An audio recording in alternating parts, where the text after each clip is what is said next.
بسم اللہ الرحمن الرحیم، ناظرین اکرام، بالآخر مسلم لیگ نون نے آزاد کشمیر میں میدان مار لیا اور 13 نشستیں حاصل کر کے بڑی پارٹی بن چکی ہے، جبکہ پیپلز پارٹی کو 5 نشستیں ملی ہیں۔ ان انتخابات میں انہوں نے ایک دوسرے پر ایسے الزامات لگائے جس سے یہ ظاہر ہو رہا تھا کہ یہ لوگ الیکشن میں ایک دوسرے پر الزامات لگا کر الیکشن جیتنے کی کوشش کریں گے، اور لیکن ایسا نہیں ہوا، کیونکہ عوام نے جو ان کا ٹرن آؤٹ تھا بعض حلقوں میں تو بالکل بھی نہ ہونے کے برابر تھا، اور مظفر آباد کے ایک حلقے میں تو الیکشن ہی ملتوی کر دیا گیا، اور الیکشن کمیشن نے یہ بہانہ لگایا کہ وہاں پر درخت گرے ہوئے ہیں، راستے بند ہیں، اس لیے ہم الیکشن ملتوی کرتے ہیں۔ بعض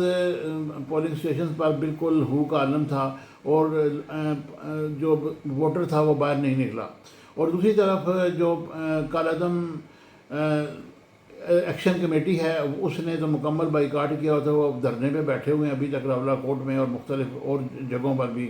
اور اسلام آباد میں بھی سننے میں آیا کہ وہ دھرنے پہ بیٹھے ہوئے ہیں، اور وہ ان انتخابات کو کسی صورت میں بھی نہیں مان رہے۔ وہ کہہ رہے ہیں کہ ہم انتخابات کو نہیں مانتے کیونکہ ان انتخابات میں دھاندلی ہوتی ہے، یہاں پر اپنی مرضی کی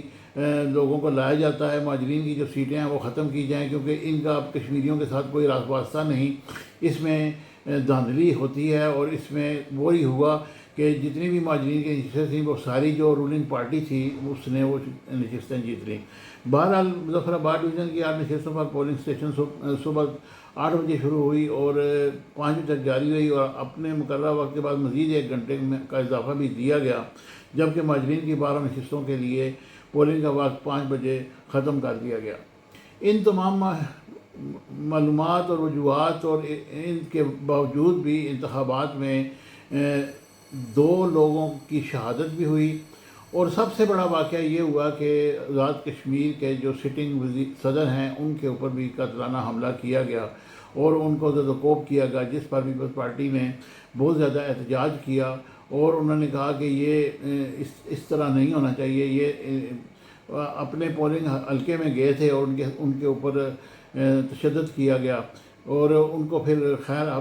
بحفاظت نکال لیا گیا، اور وہاں کے وزیر اعظم راٹھور صاحب نے بھی اس کو کنڈیم کیا، اور انہوں نے انتخابات اس واقعے کی انکوائری کا بھی حکم دیا ہے۔ بہرحال یہ انتخابات مکمل ہو چکے ہیں، اب تیسرا مرحلہ دیکھیں کب آتا ہے، کیونکہ ان تیسرے مرحلے میں جو ہے وہ جو حساس علاقہ ہے وہاں پر اب انتخابات ہوں گے یا نہیں ہوں گے، وہاں پر قتل و غارت ہوگی یا وہ ڈنڈے بازی ہوگی یا پھر سیکورٹی فورسز اور وہ لوگ آمنے سامنے ہوں گے۔ بہرکیف انتخابات مکمل ہو چکے ہیں، اور جو انڈیا نے ہمارے خلاف ایک کمپین شروع کی تھی اس کا منہ توڑ جواب ان انتخابات میں عوام نے دے دیا ہے۔ اس حساب سے اگر دیکھا جائے تو انتخابات انتہائی پرامن تھے، وہاں پہ اس طرح کا کوئی واقعہ نہیں پیش آیا جس سے یہ بندہ کہے کہ یہ انتخابات بالکل رگ تھے، ایسی کوئی بات نہیں۔ کچھ ہوتا ہے،